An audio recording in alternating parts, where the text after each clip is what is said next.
Hi friends, welcome to Simi's Nadan kitchen. ഇന്ന് നമ്മൾ കാണിക്കാൻ പോകുന്നത് നല്ല എളുപ്പം ഉണ്ടാക്കാൻ പറ്റുന്ന ഒരു റെസിപ്പി ആട്ടോ, മുട്ടത്തോരൻ. അപ്പോൾ ഇത് എങ്ങനെയാണ് ഉണ്ടാക്കുന്നത് നോക്കാം. മുട്ടത്തോരൻ ഉണ്ടാക്കാൻ വേണ്ടിയിട്ട് ഞാനൊരു 3 മുട്ടയാണ് എടുത്തേക്കുന്നത്.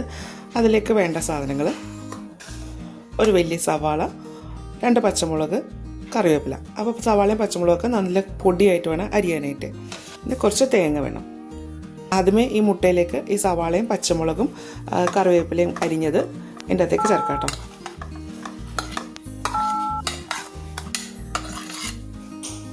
ഇതിലേക്ക് ചിരകിയ തേങ്ങ ചേർക്കാം. ഒരുപാടൊന്നും ചേർക്കരുത് കേട്ടോ, ഒരു 2 ടേബിൾ സ്പൂണൊക്കെ മതിയാവും കേട്ടോ. അപ്പോൾ അത് ഇത്രയും ചേർത്തിട്ടുണ്ട്. ഉപ്പ് ഇതിലേക്ക് ഒരു ടേബിൾ സ്പൂണൊക്കെ വെള്ളം ഒഴിച്ചു കൊടുക്കാം. ഇനി ഇത് നന്നായിട്ടൊന്ന് മിക്സ് ചെയ്യാം കേട്ടോ.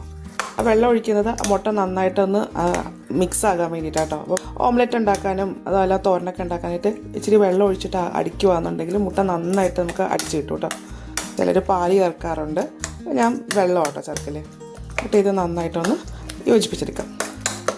ഇതുപോലെയൊക്കെ മുട്ടത്തോരനുണ്ടല്ലോ, ഞങ്ങൾ സ്കൂളിൽ പഠിക്കുമ്പോഴൊക്കെ മമ്മി ലഞ്ച് ബോക്സിലൊക്കെ തന്നു വിടുമായിരുന്നു കേട്ടോ. പിന്നെ നമ്മൾ ചപ്പാത്തിയൊക്കെ ഉണ്ടാക്കുമ്പോഴും ഇതുപോലെ മുട്ടത്തോരൻ ഉണ്ടാക്കലുണ്ട് കേട്ടോ. അപ്പോൾ ഇത് നമുക്കൊരു ഈസി റെസിപ്പിയാണ്. നമുക്ക് കുട്ടികൾക്കൊക്കെ സ്കൂളിൽ ലഞ്ച് ബോക്സിലൊക്കെ കൊടുത്തുവിടാൻ പറ്റിയ നല്ലൊരു എളുപ്പം ഉണ്ടാക്കാൻ പറ്റുന്ന ഒരു റെസിപ്പി അല്ലേ. സ്പൂൺ വെച്ചിട്ട് നന്നായിട്ട് ഇതുപോലെ ഒന്ന് അടിച്ചെടുക്കാം കേട്ടോ. അപ്പോൾ അതായത് നന്നായിട്ട് മിക്സ് ആയിട്ടുണ്ട് കേട്ടോ. ഇനി നമുക്കിതൊന്നും ഉണ്ടാക്കാം. ഇനി ഇതുണ്ടാക്കാനായിട്ട് ഒരു ചീനച്ചട്ടി ചൂടാക്കിയിട്ടുണ്ട് കേട്ടോ. അതിലേക്ക് ഒരു 2-3 ടേബിൾ സ്പൂൺ വെളിച്ചെണ്ണ ഒഴിക്കാം. വെളിച്ചെണ്ണ ഇല്ലെങ്കിൽ ഓയിൽ ഒഴിച്ചാലും മതി കേട്ടോ. ഒരു നാടൻ കറിയൊക്കെ ആകുമ്പോൾ വെളിച്ചെണ്ണ തന്നെയാണ് കേട്ടോ ടേസ്റ്റ്. എണ്ണ ചൂടായി കഴിയുമ്പോൾ ഇതിലേക്ക് 1/2 ടീസ്പൂൺ കടുക് പൊട്ടിയിട്ടുണ്ടല്ലോ. സ്റ്റൗവിൻ്റെ ഫ്ലെയിം കുറച്ചതിന് ശേഷം നമ്മൾ മുട്ടയുടെ മിക്സ് ഇതിലേക്ക് ഒഴിക്കാം. ഞാൻ ഈ ബൗളിലേക്ക് ഒരു 1/4 കപ്പ് വെള്ളം ഒഴിച്ചിട്ടുണ്ട് കേട്ടോ.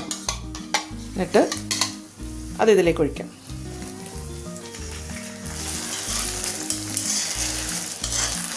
ഇത് ഒന്ന് ചിക്കി എടുക്കാനായിട്ട് ഞാൻ ഇതുപോലെ സ്പൂണിൻ്റെ ബാക്ക് വശം വെച്ചിട്ടാട്ടോ ആക്കുന്നത്. അപ്പോൾ ഇത് വെച്ച് ആക്കിക്കഴിഞ്ഞാൽ അത്ര കറക്റ്റ് ആകില്ല. സ്പൂണിൻ്റെയോ അല്ലെങ്കിൽ തവിയുടെയോ ബാക്ക് വെച്ചിട്ട് ഇതേപോലെ അങ്ങോട്ട് ചിക്കി കൊടുക്കാം കേട്ടോ. അപ്പോൾ ഇനി സ്റ്റവിൻ്റെ ഫ്ലെയിം ഒന്ന് കൂട്ടി കൊടുക്കാം. അതുപോലെ ഞാനിൻ്റെ അകത്ത് പച്ചമുളകാണ് ചേർത്തത്. മുളക് പൊടി ചേർത്താലും മതി കേട്ടോ, കുരുമുളക് ചേർക്കണ്ട.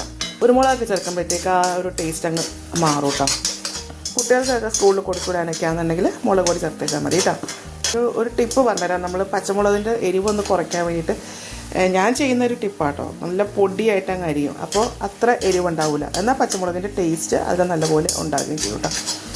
ഇനി അതിൻ്റെ അകത്ത് വെള്ളമൊക്കെ ഒന്ന് വറ്റിയിട്ട് ഒന്ന് നല്ലപോലെ ഉലർന്നു വരണം. അതുവരെ നമ്മൾ ഇതിങ്ങനെ തന്നെ ഒന്ന് ഇളക്കിക്കൊണ്ടിരിക്കുക കേട്ടോ. അപ്പോൾ ഇതിൽ വെള്ളം ഫുള്ളായിട്ടൊന്ന് വറ്റിയിട്ടുണ്ട് കേട്ടോ. അപ്പോൾ നമ്മുടെ മുട്ടത്തോരൻ റെഡി ആയിട്ടുണ്ട് കേട്ടോ. ഇനി നമുക്ക് സ്റ്റവ് അങ്ങോട്ട് ഓഫ് ചെയ്യാം. അപ്പോൾ ഇതുപോലെ ഒന്ന് ഉണ്ടാക്കി നോക്കൂട്ടോ, നല്ല ടേസ്റ്റായിട്ടോ കഴിക്കാനായിട്ട്. നമ്മളിതിൻ്റെ അകത്ത് തക്കാളിയോ അതുപോലെ ഇഞ്ചി അങ്ങനെയുള്ള കാര്യങ്ങളൊന്നും ചേർത്തിട്ടില്ല. നല്ല എളുപ്പമല്ലേ ഇത് ഉണ്ടാക്കാനായിട്ട്. അപ്പോൾ ഇതുപോലെ ഒന്ന് ഉണ്ടാക്കൂട്ടോ. ഉണ്ടാക്കി നോക്കിയിട്ട് ഇതിൻ്റെ അഭിപ്രായം എൻ്റെ കമൻറ്റ് ബോക്സിൽ. എൻ്റെ ചാനൽ ആദ്യമായിട്ടാണ് കാണുന്നതെങ്കിൽ സബ്സ്ക്രൈബ് ചെയ്യുക. വീഡിയോ ഇഷ്ടമായിരുന്നുണ്ടെങ്കിൽ ലൈക്ക് ചെയ്യുക, ഷെയർ ചെയ്യുക. അപ്പോൾ ഇനി അടുത്ത ദിവസം അടുത്ത റെസിപ്പിയുമായി കാണാം. താങ്ക്